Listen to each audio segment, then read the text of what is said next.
दोस्तों, क्या आपको पता है कि अगर आप यूपीएससी, पीसीएस या फिर किसी भी स्टेट लेवल एग्ज़ाम की तैयारी करना चाहते हैं और उस एग्ज़ाम में आप बेहतर स्कोर पाना चाहते हैं तो आपको ज्योग्राफी की तैयारी किस तरीके से करना चाहिए। जैसे आपको ज्योग्राफी को कितने पार्टों में बांट कर अध्ययन करना चाहिए, कौन कौन से टॉपिक का अध्ययन करना चाहिए, ताकि आपका कम से कम समय में ज्योग्राफी के ऊपर एक बहुत बड़ी पकड़ बन सके और अपने सपनों को साकार कर सकें। तो अगर इन सारे सवालों का जवाब आपका ना के रूप में है तो ये वीडियो सिर्फ आपके लिए।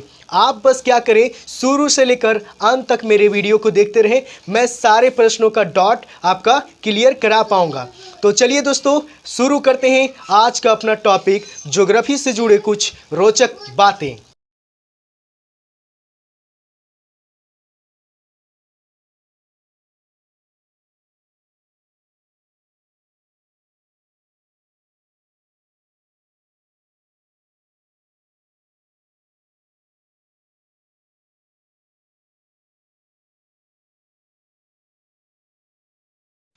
तो चलिए बात करेंगे आज की ज्योग्राफी को हम किस अंदाज में पढ़ें, ताकि ज्योग्राफी से जुड़े हमें काफ़ी सारे नॉलेज भी हो जाए और साथ ही साथ इतनी बड़ी पकड़ बन जाए ज्योग्राफी के ऊपर कि हमें कोई भी एग्ज़ाम में ज्योग्राफी के प्रश्न से बिल्कुल भी अचूक ना रहे, सारे प्रश्नों का आंसर हम सही सही दे पाएँ। तो अगर आप भी चाहते हैं तो इस वीडियो को बस शुरू से अंत तक देखते रहें। आज का जो हमारा टॉपिक है दोस्तों वो है क्या, ज्योग्राफी। ज्योग्राफी यानी कि भूगोल। भूगोल आप ज्योग्राफी को किस तरीके से पढ़ें, हम ये नहीं बोल रहे इंडियन ज्योग्राफी या वर्ल्ड ज्योग्राफी, हम पूरे ज्योग्राफी की बात कर रहे हैं। यानी सारे जितना खगोल, सूर्य, चांद, तारा, ब्रह्मांड, सारे चीज़ों के बारे में, साथ ही साथ इंडियन ज्योग्राफी, वर्ल्ड ज्योग्राफी, सारे ज्योग्राफी के सारे पोर्शन के बारे में हम डिस्कस कर रहे हैं। तो अगर आप ज्योग्राफी को पढ़ते हैं तो ज्योग्राफी को 8 पार्टों में बांट कर पढ़ना चाहिए। अब पार्ट क्या होता है, जिस तरीके से हम लोगों का नंबर होता है ना 1 2 3 4, इसी तरीके से हम लोग part A, part B, part C पढ़ेंगे। और पार्ट ए में कौन सा टॉपिक पढ़ना है, पार्ट बी में कौन सा टॉपिक पढ़ना है, इसी तरीके से 8 पार्ट हैं, 8 पार्टों में कौन कौन सा टॉपिक पढ़ना है इसको पहले जानते हैं। जैसे part A, B, C, D और ई और एफ और जी और एच ये हो गया। ये 8 पार्ट अगर आप पढ़ लेते हैं अगर ये 8 पार्ट आप पढ़ लेते हैं तो आप ज्योग्राफी का सर्वोपरि बन चुके हैं। यानी इन्हीं 8 पार्ट में ही पूरे ज्योग्राफी समाहित है। कैसे, आइए जानते हैं। आप खुद ही बताएंगे कि क्या इन 8 पार्ट से ही हमारा सारा ज्योग्राफी, चाहे इंडियन ज्योग्राफी, वर्ल्ड ज्योग्राफी या किसी भी प्रकार ज्योग्राफी से जुड़े अन्य जो पॉइंट होता, सारे पॉइंट आपको इन पार्टों में पढ़ने के लिए मिलेगा। और इस सारे पार्ट को हम पढ़ाएंगे, ठीक है, और बिल्कुल इजी भाषाओं में, आसान भाषाओं में पढ़ाएंगे, ताकि जो बच्चे मीडियम में हैं वो उन बच्चों को भी समझ में आ सके। कैसे, चलिए जैसे पार्ट ए की बात करें। अब पार्ट ए में क्या पढ़ना होता है, तो पार्ट ए में जो पढ़ना है, पार्ट ए की बात करते हैं तो पार्ट ए में पढ़ना है आपको सामान्य भूगोल, ठीक है, सामान्य भूगोल। पार्ट ए में क्या है, सामान्य भूगोल। उसके बाद देखते हैं पार्ट बी में। पार्ट बी में आपको पढ़ना है भौतिक भूगोल। भौतिक भूगोल। पार्ट सी में पढ़ना है, उसी तरीके से पार्ट सी में पढ़ना है आपको मानव भूगोल, यानी मानवीय भूगोल इसको बोल सकते हैं। और पार्ट डी में आपको पढ़ना है आर्थिक भूगोल।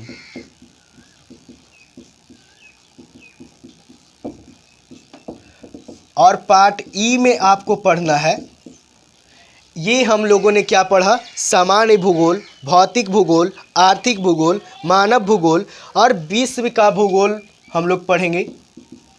इन जो वर्ल्ड ज्योग्राफी होता है, विश्व का भूगोल।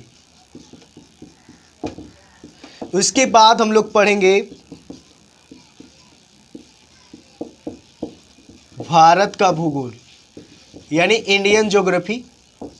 उसके बाद पार्ट एफ हो गया। पार्ट जी में पढ़ेंगे राज्य तथा केंद्र शासित प्रदेश।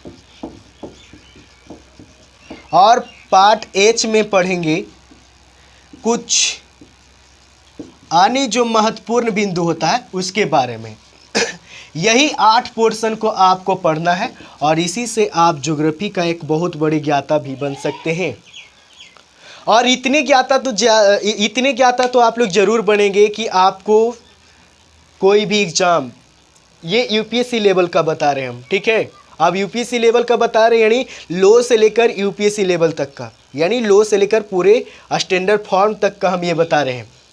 इतना अगर आप पढ़ते हैं तो आपको यूपीएससी हो या बीपीएससी हो या पीसीएस हो, सारे एग्ज़ाम आपका क्लियर। इतना अगर आप पढ़ लेते हैं तो। अब बहुत सारा बच्चा बोलेंगे सर इतना ही में ज्योग्राफी है। अरे भाई, ये जो सामान्य भूगोल है, सामान्य भूगोल एक बस क्या हुआ, विषय हम इसको बोल सकते हैं, एक बहुत बड़ा टॉपिक हुआ।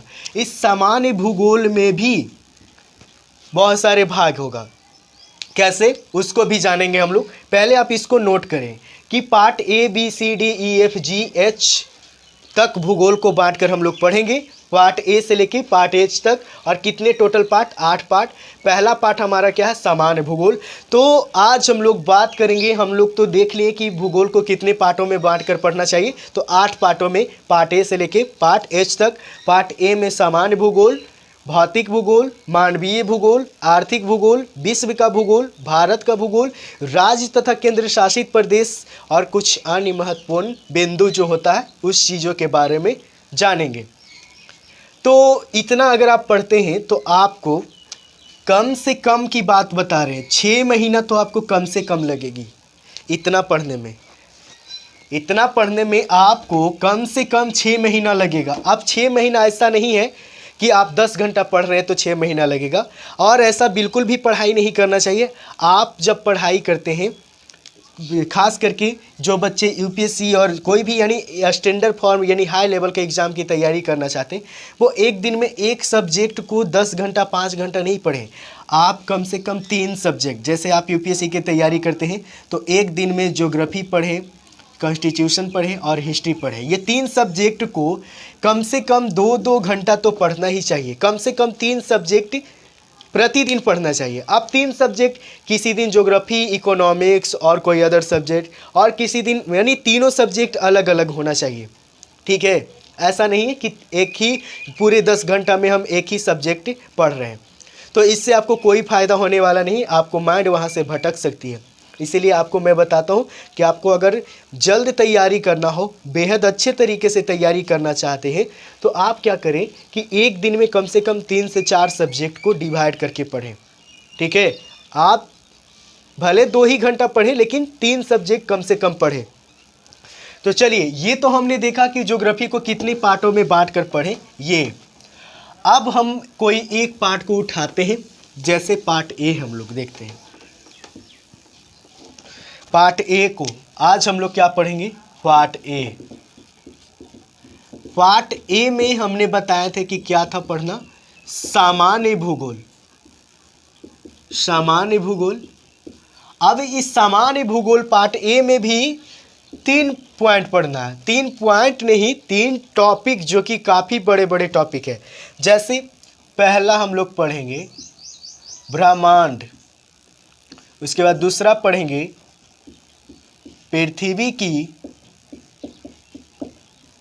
गतियां, यानी पृथ्वी गति कैसे करती है। उसके बाद तीसरा हम लोग पढ़ेंगे अक्षांश, देशांतर एवं अंतर्राष्ट्रीय, अक्षांश, देशांतर एवं अंतर्राष्ट्रीय रेखा तथा अंतर्राष्ट्रीय समय रेखा एवं तिथि रेखा, ये तीन बड़े बड़े टॉपिक है। ये क्या है? तीन बड़े बड़े टॉपिक है। ये टॉपिक किसके अंतर्गत पढ़ना है? सामान्य भूगोल के अंतर्गत पढ़ना है। अब ये तीन टॉपिक को आपको पढ़ने में कम से कम बता रहे हैं 5 से 6 दिन जरूर लगेगा। इन तीनों टॉपिक यानी सामान्य भूगोल को पूरे पार्ट 1 को ख़त्म करने में आपको कम से कम 6 दिन, यानी कम से कम आपको 6 से 8 दिन लग सकते हैं और 10 दिन भी लग सकते हैं। यानी 6 से 8 दिन में अगर आप पढ़ना चाहते हैं तो सामान्य भूगोल को ख़त्म कर सकते हैं, पार्ट 1 को ख़त्म कर सकते हैं। तो आज से हम लोग सामान्य भूगोल को स्टार्ट कर चुके हैं, पार्ट 1 को स्टार्ट कर चुके हैं। सामान्य भूगोल में आज हम लोग पढ़ेंगे पहला टॉपिक। सामान्य भूगोल में 3 टॉपिक पढ़ना था, इसमें से पहला टॉपिक आज हम लोग पढ़ेंगे ब्रह्मांड। क्या पढ़ेंगे? ब्रह्मांड। ब्रह्मांड को क्या बोला जाता है? कॉस्मोस। क्या बोला जाता है? कॉस्मोस। ठीक है, कॉस्मोस बोला जाता है ब्रह्मांड को। अब इस वीडियो में हम लोग क्या जानेंगे? इस ब्रह्मांड का जो टॉपिक के पूरे इस वीडियो में हम लोग ब्रह्मांड के जो टॉपिक है उसकी पूरे विस्तार पूर्वक जानकारी अध्ययन करेंगे कि ब्रह्मांड का आखिर उत्पत्ति कब हुआ, कौन कौन से मतलब खगोल शास्त्रियों ने क्या क्या अवधारणा दिया, कब दिया, कहाँ के वो खगोल शास्त्री थे, क्या क्या बातें कही, इन सारी चीज़ों के बारे में आज के वीडियो में हम लोग डिस्कस करने वाले हैं। तो आप बताइए कि ज्योग्राफी पढ़ना कितनी अच्छी बात है कि हम ज्योग्राफी पढ़ के हम पूरे संपूर्ण विश्व की जानकारी लेते हैं और बहुत ही इंटरेस्टिंग टॉपिक है। कैसे? देखिए आप, ब्रह्मांड, सबसे पहले तो इसकी परिभाषा, ब्रह्मांड की परिभाषा को जानते हैं कि आखिर ब्रह्मांड होता है क्या। तो ब्रह्मांड होता है कि मानव मस्तिष्क में क्रमबद्ध तरीके से जब पूरे विश्व का चित्र उभर कर आया तो मानव ने उसे ब्रह्मांड का नाम दे दिया। क्या हमने बताया कि जब मानव यानी हमारे मस्तिष्क में जब क्रमबद्ध तरीके से यानी सीरियली रूप से पूरे विश्व का चित्र उभर कर हमारे माइंड में आया तो हमने उस चित्र को ब्रह्मांड नाम दे दिया। ठीक है, और ब्रह्मांड के लिए एक वर्ड यूज किया जाता है कॉस्मोस, यानी ब्रह्मांड को इंग्लिश में कॉस्मोस कहा जाता है। अब ब्रह्मांड की तो परिभाषा हो गया। अब सर्वप्रथम अध्ययन किसने किया? तो सर्वप्रथम अध्ययन किया था ब्रह्मांड का सर्वप्रथम अध्ययन किसने किया? तो एक मिस्र यूनानी खगोल शास्त्री थे जिनका नाम था, एक मिस्र यूनानी खगोल शास्त्री थे जिनका नाम था क्लॉडियस टॉलमी। क्या? Claudius Ptolemy. Claudius Ptolemy. Ptolemy. और इन्होंने 140 ईस्वी में सबसे पहले ब्रह्मांड का अध्ययन किए थे और अध्ययन करके इन्होंने एक अवधारणा भी दिए थे। इन्होंने कौन से अवधारणा दिए? तो इन्होंने जो अवधारणा दिए थे उसका नाम था जियोसेंट्रिक।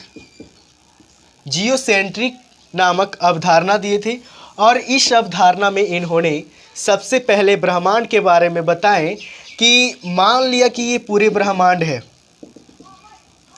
मान लिया कि ये पूरे ब्रह्मांड है, तो ब्रह्मांड के बीचों बीच स्थित है ये हमारा पृथ्वी। क्या हमने बताया? ये हमने नहीं, ये मिस्र यूनानी, ये कहाँ के रहने वाले थे? मिस्र यूनानी।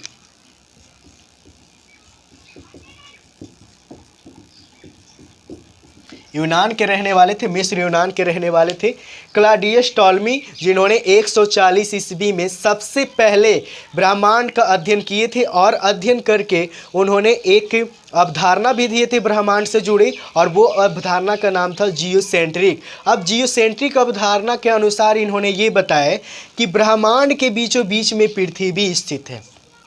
ये जो पृथ्वी है जिस पे अभी हम लोग खड़े हैं, ये पृथ्वी ब्रह्मांड के बीचों बीच स्थित है। अब बहुत सारे बच्चे पहली बार जान रहे होंगे तो अकचका रहे होंगे, यानी आश्चर्यचकित होंगे कि पृथ्वी नीचे है या ब्रह्मांड में है, तो पहले जो वैज्ञानिक था, पहले जो खगोलशास्त्र थे, उन्होंने यही अवधारणा दिए थे कि जो पृथ्वी है ये ब्रह्मांड के केंद्र में स्थित है और सूर्य और अन्य जो ग्रह है पृथ्वी के चारों ओर चक्कर लगा रही है, जो कि अभी के मायने से देखें तो ये बात बिल्कुल रॉन्ग था। ठीक है, और आगे चलकर हुआ भी रॉन्ग। ये जो अवधारणा था वो बहुत दिन तक चला, लेकिन 1543 ईस्वी में एक और वैज्ञानिक आए और उस वैज्ञानिक का नाम था, क्या नाम था? Nicolaus Copernicus. ठीक है, निकोलस कॉपरनिकस जो कहाँ के रहने वाले थे? तो ये पोलैंड के रहने वाले थे। कहाँ के? पोलैंड के रहने वाले थे। इन्होंने क्या बताएं? इन्होंने एक अवधारणा दिए थे। कौन सी अवधारणा?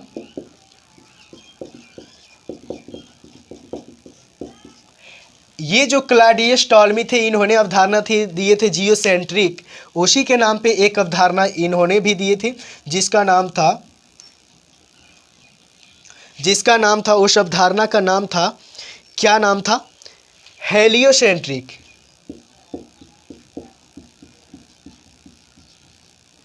क्या नाम था दोस्तों? हेलियोसेंट्रिक अवधारणा का नाम था।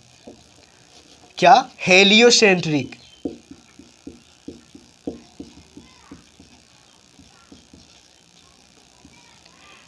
ठीक है, अभी तक हमने क्या बताया इसके ओर जरा गौर कीजिए।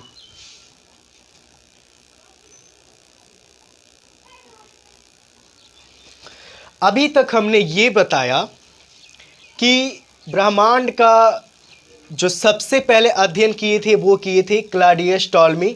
और कब किए थे? 140 ईस्वी में। क्लॉडियस टॉलमी कहाँ के रहने वाले थे? मिस्र यूनान के। इन्होंने सर्वप्रथम ब्रह्मांड का अध्ययन किए और एक अवधारणा थी। तो क्लॉडियस टॉलमी ने कौन से अवधारणा दिए थे ब्रह्मांड से जुड़े? तो जियोसेंट्रिक अवधारणा। जियोसेंट्रिक अवधारणा के अंतर्गत इन्होंने क्या बताया कि पृथ्वी है जो ब्रह्मांड के केंद्र में स्थित है और सूर्य और अन्य जो बाकी का जो ग्रह है वो पृथ्वी के चारों ओर चक्कर लगा रहे हैं। लेकिन ये अवधारणा काफ़ी दिनों तक प्रचलित रहा, इसी अवधारणा को लोग मानते रहे। लेकिन 1543 ईस्वी में एक खगोल शास्त्री जो कि पोलैंड के रहने वाले थे, निकोलस कॉपरनिकस, ने इस अवधारणा को बिल्कुल रॉन्ग ठहरा दिए और इन्होंने भी ब्रह्मांड को अध्ययन किया और इस अवधारणा को गलत करके, क्लॉडियस टॉलमी की अवधारणा को गलत करके इन्होंने अपनी एक अवधारणा दी जिसका नाम था हेलियोसेंट्रिक। अब इस हेलियोसेंट्रिक के अंतर्गत इन्होंने क्या बताया कि ये हमारा ब्रह्मांड है और पृथ्वी बीच में, ब्रह्मांड के बीच में पृथ्वी नहीं बल्कि सूर्य है। कौन है? सूर्य है। और पृथ्वी और अन्य जो ग्रह है वो इसके चारों ओर चक्कर लगा रहे हैं।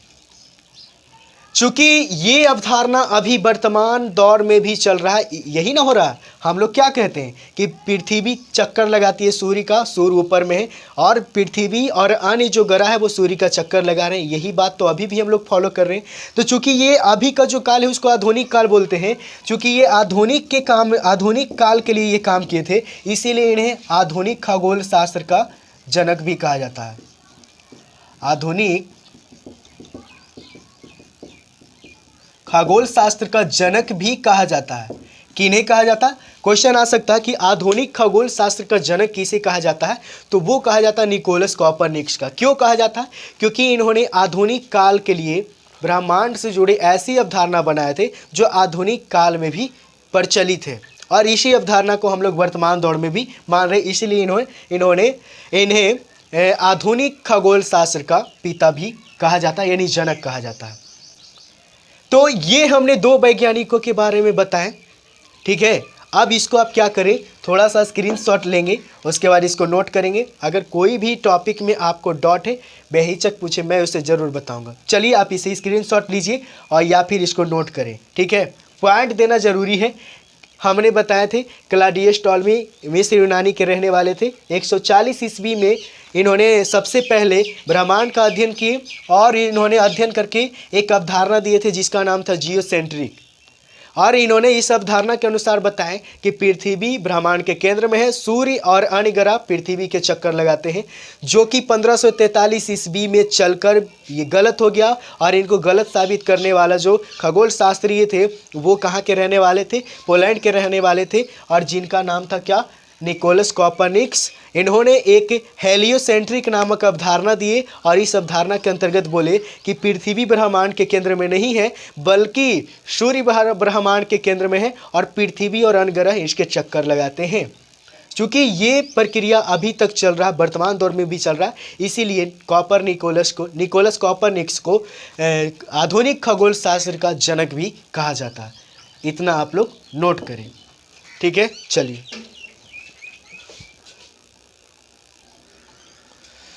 अब देखिए, निकोलस कॉपरनिकस ने तो ये अवधारणा दे दी कि सूर्य है जो ब्रह्मांड के केंद्र में है और पृथ्वी और अन्य जो ग्रह है उसके चारों ओर चक्कर लगाते हैं। लेकिन ये जो अवधारणा था ये सौर परिवार तक ही सीमित था। कहाँ तक सीमित था? सौर परिवार तक ही सीमित था। कहाँ तक दोस्तों? सौर परिवार तक ही ये अवधारणा सीमित था। बाद में आगे चलकर क्या हुआ, ये सौर परिवार तक सीमित था, लेकिन ब्रह्मांड से जुड़े अध्ययन करने में इन्होंने बाकी वैज्ञानिकों के लिए बेहद ही इजी काम कर दिए। यानी इसके बाद ब्रह्मांड का अध्ययन करने का जो दिशा है वो दिशा ही बदल चुका था। इसके बाद अनेक खगोल शास्त्री आए और ब्रह्मांड का अध्ययन करके अपने अपने जो अवधारणा था उस अवधारणा को यहाँ पे स्थापित किए। तो और भी जो अन्य जो खगोल शास्त्री थे उनके बारे में भी जानते हैं। जैसे 1805 ईस्वी में, कब? 1805 ईस्वी में एक ब्रिटेन के वैज्ञानिक थे जिसका नाम था विलियम हर्शेल। विलियम हर्शेल नाम था और ये कहाँ के रहने वाले थे? ब्रिटेन के रहने वाले थे ये। इन्होंने भी ब्रह्मांड का अध्ययन किया और अध्ययन करके इन्होंने क्या बताया कि जो ब्रह्मांड है, ये जो ब्रह्मांड है ये क्या है? ब्रह्मांड जो है ये एक क्या है? सौर मंडल का हिस्सा है। ठीक है, इन्होंने क्या बताया कि सौर मंडल, ब्रह्मांड नहीं, जो सौर मंडल है, ये जो सौर मंडल है ये आकाश गंगा का पार्ट है। इसने क्या बताया कि आकाश गंगा का ये पार्ट है। तो क्वेश्चन यहाँ से पूछे जाते हैं कि किस वैज्ञानिक, किस खगोल शास्त्री ने ये ब्रह्मांड को, सौर मंडल को आकाश गंगा की श्रेणी दिया? तो वो था विलियम हर्शेल। विलियम हर्शेल कहाँ के रहने वाले थे? ब्रिटेन के। इन्होंने ये जो अवधारणा है वो कब दिए? तो ये दिए थे 1805 ईस्वी में। ठीक है, तो इन सारे पॉइंट से आपका प्रश्न पूछे जाते हैं, इसको आप लोग नोट करेंगे। उसके बाद अमेरिका के एक खगोल शास्त्री आए थे, अमेरिका के भी एक खगोल शास्त्री आए थे जिसका नाम था Edwin P Hubble. Edwin P Hubble जो कि कहाँ के रहने वाले थे? तो ये अमेरिका के रहने वाले थे। ठीक है, अमेरिका के रहने वाले थे। अब इनका कहना क्या था कि जो इन्होंने कब दिए थे? इन्होंने 1925 ईस्वी में, 1925 ईस्वी में यह बताए कि दृश्य पथ में आने वाले जो ब्रह्मांड का जो व्यास है, दृश्य पथ में आने वाले ब्रह्मांड का जो व्यास है वो 250 करोड़ वर्ष, 250 करोड़ वर्ष और 250 करोड़ प्रकाश वर्ष है। यानी इन्होंने ब्रह्मांड के व्यास को मापा और ब्रह्मांड के व्यास को मापने के बाद क्या बताए कि ब्रह्मांड का व्यास लगभग 250 करोड़ वर्ष, प्रकाश वर्ष है। ठीक है, 250 करोड़ प्रकाश वर्ष से, आपको पता है कि दूरी मापा जाता है प्रकाश वर्ष में, तो ब्रह्मांड का जो व्यास है वो 250 करोड़ प्रकाश वर्ष है। ये बात किसने कहा था? तो एडविन पी हबल ने कहा था, जो कि कहाँ के रहने वाले थे? अमेरिका के रहने वाले थे। और कब कहे थे? 1925 ईस्वी में इन्होंने कहे थे। ठीक है, और इन्होंने ये भी बताए थे कि इसके अंदर जो हमारी जो आकाश गंगा है, हमारी आकाश गंगा के अंतर्गत लाखों आकाश गंगा है। कितना दोस्तों? लाखों आकाश गंगा है।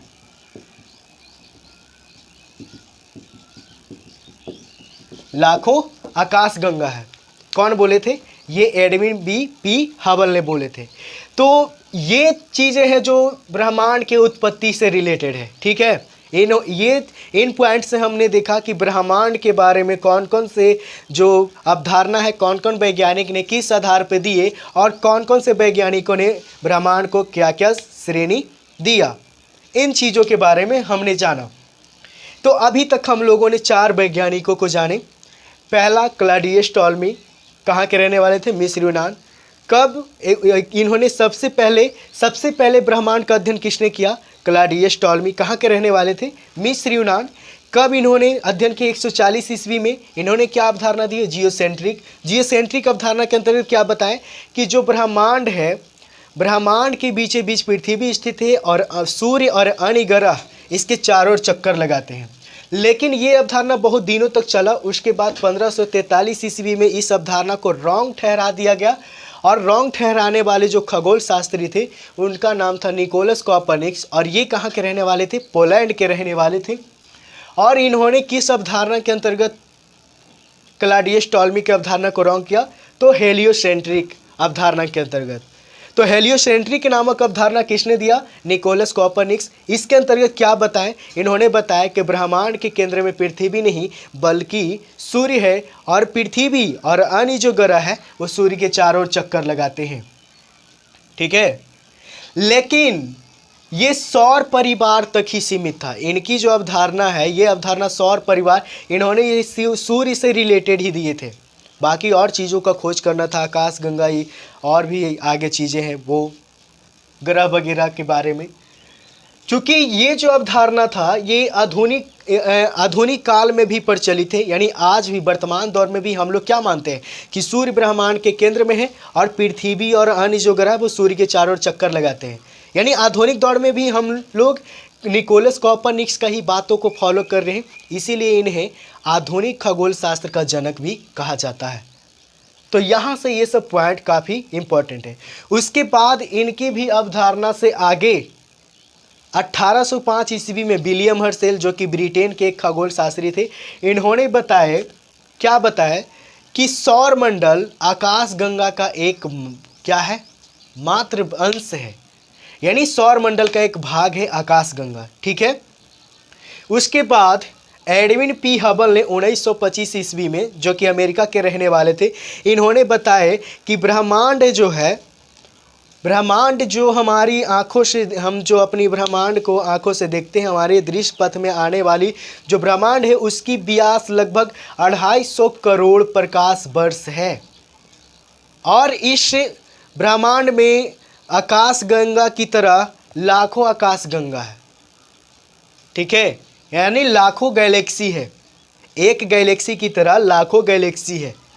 तो ये था वैज्ञानिकों के द्वारा, खगोल शास्त्रियों के द्वारा कुछ अवधारणा। अब हम लोग जानते हैं कि जो ब्रह्मांड है, ब्रह्मांड की उत्पत्ति संबंधी जो सिद्धांत था वो कौन कौन सिद्धांत है और किस किस ने दिया था।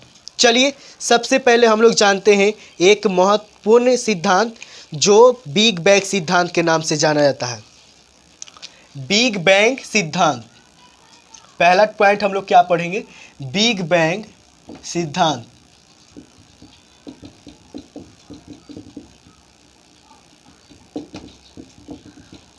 ये पहला हो गया।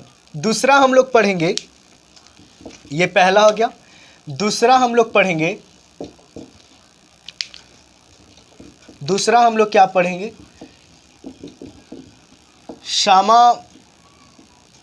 साम्यावस्था सिद्धांत। और तीसरा हम लोग पढ़ेंगे दोलन सिद्धांत। क्या दोस्तों? दोलन सिद्धांत और साम्यावस्था सिद्धांत। अब ये तो 3 सिद्धांत था जो ब्रह्मांड की उत्पत्ति में काफ़ी महत्वपूर्ण भूमिका निभाया। बात रहा कि अब इस सिद्धांत को प्रतिपादन कौन किया, यानी किसने दिया। तो आपको पता है कि बिग बैंग सिद्धांत जो है वो दिया था जॉर्ज लेमे तेयर। जॉर्ज लेमे तेयर ने दिया था बिग बैंग सिद्धांत। उसके बाद थॉमस गोल्ड एवं हरमन बांडी। थॉमस गोल्ड एवं हरमन बांडी ने दिया था साम्यावस्था के सिद्धांत। उसके बाद एक सिद्धांत हमारा बच जाता है दोलन सिद्धांत, जो कि कौन दिए थे? Doctor Allan Sandage. Doctor Allan Sandage ने कौन सा सिद्धांत दिए थे? तो वो दिए थे दोलन सिद्धांत। अब ये जो सिद्धांत है इसके बारे में भी हम लोग विस्तार पूर्वक जानते हैं। ये 3 सिद्धांत है, लेकिन इस 3 सिद्धांतों को पढ़ना जरूरी नहीं है। लेकिन बिग बैंग सिद्धांत से जुड़े मेंस में भी, पीटी में भी प्रश्न पूछे जाते हैं, इसीलिए आपको बिग बैंग सिद्धांतों के बारे में आपको जानना बेहद जरूरी है। तो आज के वीडियो में तो हम लोग बस यहीं तक देखेंगे।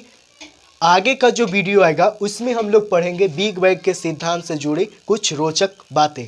तो दोस्तों आज के लिए इतना ही। आप लोग बताइए कि हमारा आज का ये वीडियो कैसा लगा। हमने 4 महान खगोल शास्त्रियों के बारे में पढ़े जिन्होंने ब्रह्मांड का अध्ययन किया और कौन कौन से अवधारणा दे इससे जुड़े। उसके बाद 3 जो ब्रह्मांड के जो उत्पत्ति से संबंधित सिद्धांत था, महत्वपूर्ण सिद्धांत, उसके बारे में भी जाने और वो सिद्धांत कौन कौन से व्यक्ति दिए थे इनके बारे में भी हम लोग जाने। तो बताइए ज्योग्राफी इंटरेस्टिंग है या नहीं? लगता है कि आपको क्या समझना है कि ये पॉइंट ऐसे करके मत समझिए, आपको एक स्टोरी की तरह समझना है। ठीक है, स्टोरी की तरह समझेंगे ज़्यादा समझ में आएगा। तो आप लोग कमेंट में बताइए कि कैसा लगा आज का हमारा ये क्लास। दोस्तों अगर मेरा वीडियो अगर आपको अच्छा लगता है और इसी प्रकार का और भी वीडियो आगे आपको चाहिए तो मेरे चैनल को सब्सक्राइब करें, क्योंकि यहाँ पे प्रतिदिन वीडियो अपलोड किया जाता है और ये सारे पॉइंट यूपीएससी वाले के लिए बेहद ज़रूरी है। और जो हम बोलते हैं वो थ्योरी आप लोग ज़रूर नोट करेंगे और ये जो पॉइंट है ये आपको पीटी में काम आएगा। पीटी में सारे बच्चे चाहे किसी भी कंपटीशन का आप तैयारी करते हैं, पीटी में यहाँ से क्वेश्चन पूछे जाते हैं। जैसे बिग बैंग सिद्धांत किसने दिया, रेलवे के एग्जामों में भी पूछ लिया जाता है, सीजीएल के भी एग्जामों में पूछ लिया जाता है, यूपीएससी में भी पूछा जाता है, बीपीएससी में भी पूछा जाता है, सारे एग्जाम में पूछा जाता है। तो जो पॉइंट है वो पीटी के लिए ज़रूरी है, जो हम बोलते हैं वो मेंस के लिए ज़रूरी है, इसलिए बोलते हैं उसको लिखना बेहद ज़रूरी है। तो चलिए दोस्तों आज के लिए इतना ही। तब तक के लिए आप लोग स्वच्छ रहें, सुरक्षित रहें और अपने मंजिल को जी जान से पाने के लिए जी जान से जुटे रहें। मिलते हैं फिर अगले वीडियो में, तब तक के लिए आप लोग का नमस्कार, धन्यवाद और जय हिंद।